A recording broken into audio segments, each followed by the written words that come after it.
Imagine naître dans un monde où l'histoire semble déjà écrite pour toi avant même que tu aies prononcé ton premier mot. Un monde où les lois, les traditions et les préjugés dessinent les limites invisibles de ta vie. Pour des millions d'Afro-Américains au début du XXe siècle, ces limites étaient imposées par la ségrégation, par les discriminations quotidiennes et par un système social qui disait silencieusement mais clairement que certaines ambitions n'étaient pas faites pour eux. Pourtant, de temps en temps, quelqu'un apparaît qui refuse d'accepter ces limites. Quelqu'un qui transforme chaque obstacle en marche vers quelque chose de plus grand.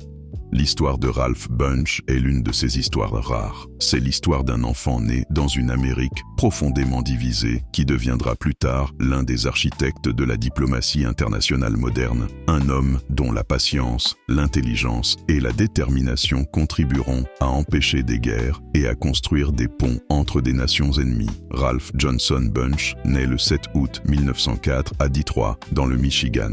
À cette époque, Detroit est une ville industrielle en pleine expansion, attirant des travailleurs venus de tout le pays. Mais malgré cette croissance économique, les tensions raciales restent fortes. La société américaine est encore profondément marquée par les conséquences de l'esclavage et par les lois ségrégationnistes qui régissent la vie quotidienne dans de nombreuses régions du pays. Les opportunités pour les Afro-Américains sont limitées, et même dans les villes du Nord, les barrières sociales sont nombreuses. Le père de Ralph, Fred Bunche, travaille comme barbier. C'est un métier respectable, mais qui illustre aussi les réalités raciales de l'époque. Dans de nombreux salons de coiffure, les barbiers noirs servent des clients blancs, mais ne sont pas considérés comme leurs égaux. Sa mère, Olive Agnès Johnson, est une femme cultivée qui aime la musique et qui transmet à son fils une curiosité intellectuelle précoce.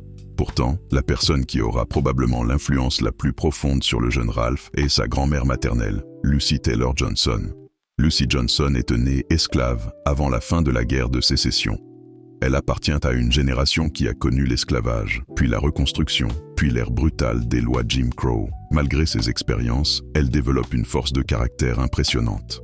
Pour elle, l'éducation et la dignité personnelle sont les armes les plus puissantes contre l'injustice. Elle élève Ralph avec une discipline stricte, mais aussi avec une confiance inébranlable dans ses capacités. Dans la famille Bunche, la pauvreté est une réalité constante. Les ressources sont limitées et la vie quotidienne exige souvent des sacrifices. Pourtant, Lucy Johnson insiste toujours sur l'importance des études. Elle répète à son petit-fils que le monde ne lui donnera rien gratuitement et que s'il veut réussir, il devra travailler plus dur que tout le monde autour de lui. Cette philosophie marquera profondément la mentalité de Ralph. Lorsque Ralph est encore enfant, la santé de sa mère commence à se détériorer. La tuberculose, une maladie malheureusement fréquente à l'époque, affaiblit progressivement Olive Bunche. La famille déménage plusieurs fois dans l'espoir de trouver un climat plus favorable à sa santé. Il passe par Toledo dans l'Ohio, puis par Knoxville dans le Tennessee. Chaque déménagement représente une nouvelle adaptation pour le jeune Ralph, mais aussi une nouvelle occasion d'observer les différentes réalités sociales de l'Amérique. Finalement, la famille s'installe à Los Angeles vers 1915. À cette époque, la ville est encore relativement petite comparée à la métropole qu'elle deviendra plus tard, mais elle attire déjà des populations diverses à la recherche d'opportunités. Pour de nombreuses familles afro-américaines, la Californie semble offrir un peu plus d'espoir que le Sud ségrégationniste. Mais les années suivantes vont être marquées par une série de tragédies personnelles. En 1917, lorsque Ralph a 13 ans, sa mère meurt de tuberculose. Peu après, son père disparaît également de sa vie. En l'espace de quelques mois, l'adolescent devient orphelin. Cette perte aurait pu briser l'avenir de nombreux enfants. Pourtant, dans le cas de Ralph Bunche, elle devient au contraire un moment décisif qui renforce sa détermination. Sa grand-mère Lucy prend alors entièrement en charge son éducation. Malgré l'âge et les difficultés financières, elle refuse de laisser les circonstances limiter les ambitions de son petit-fils. Elle lui rappelle constamment que son intelligence est un don précieux et qu'il doit l'utiliser pour améliorer non seulement sa propre vie, mais aussi celle des autres. À l'école, Ralph commence rapidement à se distinguer. Il est un élève sérieux, discipliné et extrêmement curieux. Les enseignants remarquent sa capacité exceptionnelle à comprendre des concepts complexes et à analyser les problèmes avec une maturité inhabituelle pour son âge. Pourtant, même dans les écoles de Los Angeles, les attentes envers les élèves noirs restent souvent limitées. Beaucoup d'institutions éducatives considèrent encore que les carrières intellectuelles ou politiques sont réservées aux étudiants blancs. Ralph refuse d'accepter ces limitations invisibles. Il travaille avec une intensité remarquable, passant de longues heures à lire, à étudier et à développer ses compétences académiques. Au lycée Jefferson de Los Angeles, il devient l'un des meilleurs élèves de sa promotion. Mais son talent ne se limite pas aux études. Il participe également à des activités de débat et montre un intérêt croissant pour les questions politiques et internationales. À cette époque, le monde traverse des transformations majeures. La Première Guerre mondiale vient de se terminer, laissant derrière elle un paysage politique instable. Les empires européens commencent à montrer des signes de fragilité et les idées d'autodétermination nationale se répandent dans de nombreuses régions du monde. Pour un jeune étudiant passionné par la politique, ces événements offrent un terrain fascinant de réflexion. Après avoir obtenu son diplôme de lycée, Ralph Bunche poursuit ses études à l'Université de Californie à Los Angeles, aujourd'hui connue sous le nom de University of California, Los Angeles. Son entrée à l'université représente déjà une réussite importante, car les étudiants afro-américains restent très minoritaires dans l'enseignement supérieur. À UCLA, Bunche se distingue rapidement par son intelligence et sa discipline. Il étudie la science politique, l'histoire et les relations internationales. Ses professeurs remarquent sa capacité exceptionnelle à analyser les systèmes politiques et à comprendre les dynamiques complexes entre les nations. Au fil des années, il devient l'un des étudiants les plus respectés du campus. En 1927, il obtient son diplôme en étant major de sa promotion. Cet accomplissement n'est pas seulement une réussite personnelle. Dans le contexte racial de l'époque, il représente aussi une forme de défi silencieux aux préjugés qui prétendent limiter les capacités intellectuelles des Afro-Américains. Grâce à ses résultats exceptionnels, Bunche obtient une bourse prestigieuse pour poursuivre ses études à Harvard University. Pour un jeune homme issu d'une famille modeste et ayant grandi dans un environnement marqué par la discrimination raciale, l'entrée à Harvard représente une étape extraordinaire. À Harvard, Bunche se plonge dans l'étude approfondie de la science politique et des relations internationales. Il s'intéresse particulièrement aux questions coloniales et aux structures politiques des territoires africains. À cette époque, une grande partie de l'Afrique est encore sous domination européenne et les débats sur l'avenir politique du continent commencent à émerger. Les recherches de Bunche se concentrent sur les systèmes de gouvernance, les identités nationales et les mouvements politiques qui se développent dans les colonies. Ces travaux sont considérés comme innovants, car ils analysent les sociétés africaines non pas comme des territoires passifs sous domination coloniale, mais comme des sociétés dynamiques possédant leur propre structure politique et leurs propres aspirations.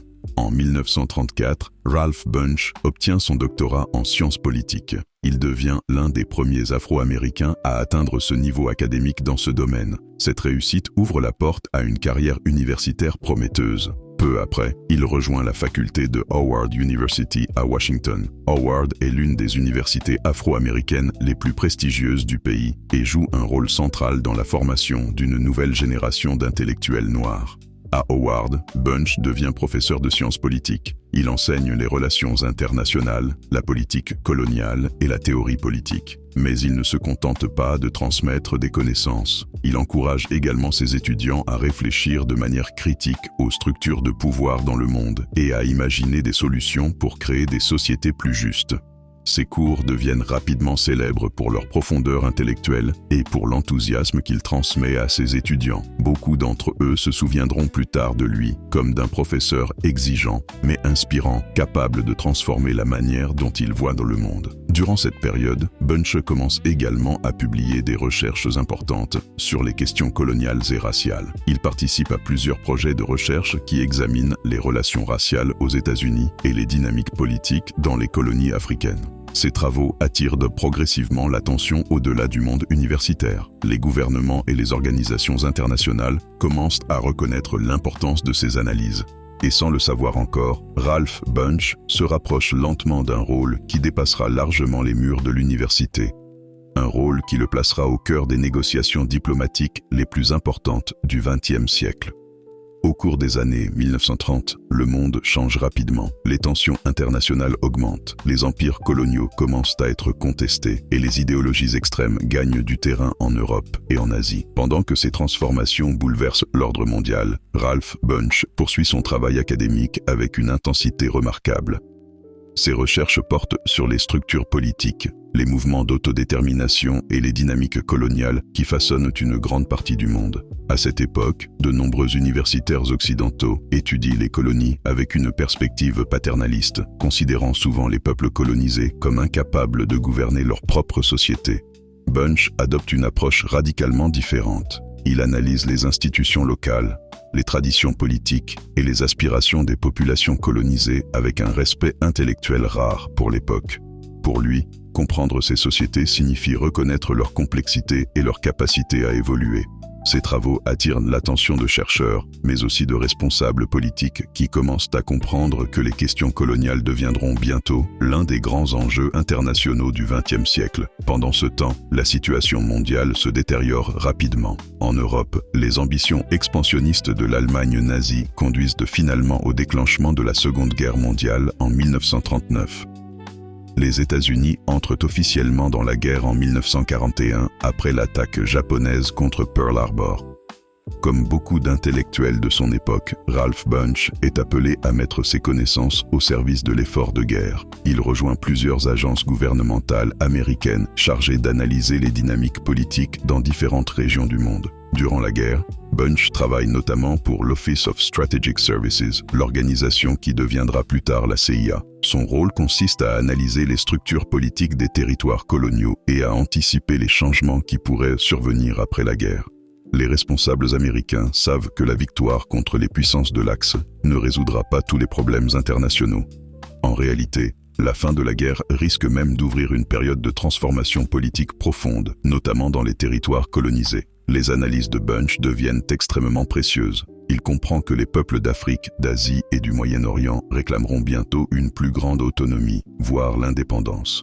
Ignorer ces aspirations pourrait conduire à de nouveaux conflits internationaux. À mesure que la guerre approche de sa fin, les dirigeants mondiaux commencent à réfléchir à la création d'une nouvelle organisation internationale destinée à prévenir les conflits futurs. La Société des Nations, créée après la Première Guerre mondiale, s'est révélée incapable d'empêcher la montée des tensions qui ont conduit au second conflit mondial. Une nouvelle institution devra être plus solide, plus inclusive et plus efficace. C'est dans ce contexte qu'est fondée en 1945 l'organisation connue sous le nom de United Nations. Les Nations Unies sont conçues comme une plateforme de coopération internationale où les États pourront résoudre leurs différends par la diplomatie plutôt que par la guerre. Ralph Bunche rejoint rapidement cette nouvelle organisation. Son expertise sur les questions coloniales et les structures politiques internationales le rend particulièrement précieux pour une institution qui devra gérer des défis complexes à travers le monde. Au sein des Nations Unies, Bunche travaille dans le département chargé des territoires sous tutelle. Ce système est créé pour superviser les territoires qui étaient auparavant des colonies ou des mandats administrés par des puissances européennes.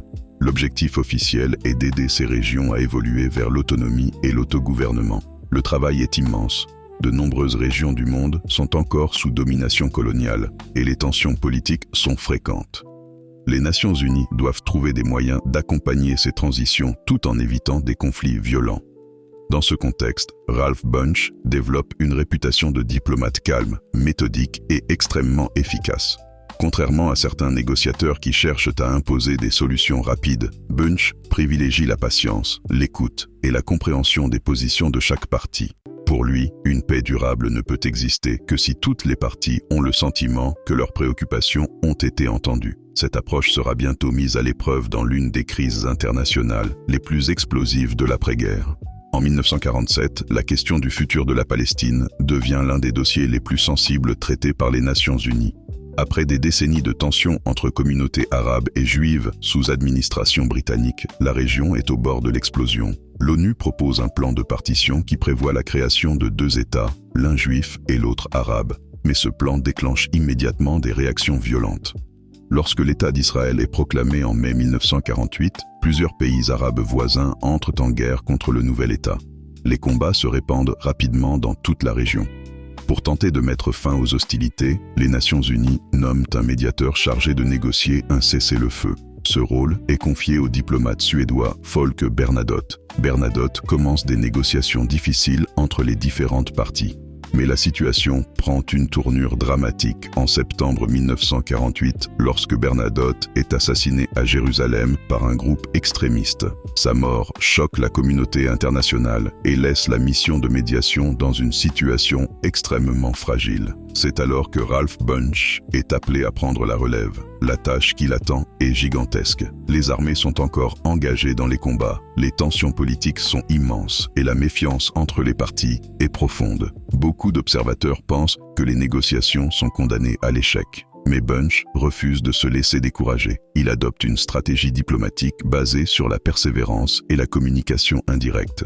Plutôt que de réunir immédiatement toutes les parties dans une même salle, il organise une série de négociations séparées où chaque camp peut exprimer ses préoccupations sans perdre la face. Les discussions se déroulent notamment sur l'île grecque de Rhodes. Pendant des mois, Bunche travaille presque sans relâche, rencontrant des délégations, rédigeant des propositions, ajustant des compromis et cherchant des solutions acceptables pour toutes les parties. Sa méthode repose sur une combinaison de patience et de pragmatisme. Il comprend que dans un conflit aussi chargé émotionnellement, chaque détail peut devenir un obstacle majeur. Il cherche donc des accords progressifs plutôt qu'une solution unique et immédiate. Peu à peu, les négociations commencent à porter leurs fruits. En 1949, plusieurs accords d'armistice sont signés entre Israël et les pays arabes voisins, notamment l'Égypte, la Jordanie, le Liban et la Syrie. Ces accords ne résolvent pas définitivement le conflit, mais ils mettent fin aux hostilités directes et stabilisent temporairement la région. Pour la communauté internationale, il s'agit d'une réussite diplomatique majeure. La contribution de Ralph Bunche à ces négociations est largement reconnue. Sa capacité à maintenir le dialogue dans une situation extrêmement tendue impressionne les diplomates du monde entier. En 1950, il reçoit l'une des distinctions les plus prestigieuses au monde, le Nobel Peace Prize. Cette récompense a une portée historique immense. Bunche devient la première personne noire à recevoir ce prix. Dans une période où les États-Unis sont encore profondément marqués par la ségrégation raciale, cet honneur représente un symbole puissant. Mais pour Bunche lui-même, le prix n'est pas une fin en soi. Lors de son discours, il rappelle que la paix n'est jamais un état permanent. Elle doit être constamment protégée, nourrie et reconstruite. Pour lui, la diplomatie n'est pas seulement un art politique, c'est aussi une responsabilité morale envers l'humanité. Et au cours des décennies suivantes, Ralph Bunche continuera à porter cette responsabilité sur la scène internationale, contribuant à façonner les missions de paix modernes et à renforcer le rôle des Nations Unies dans la prévention des conflits. À suivre.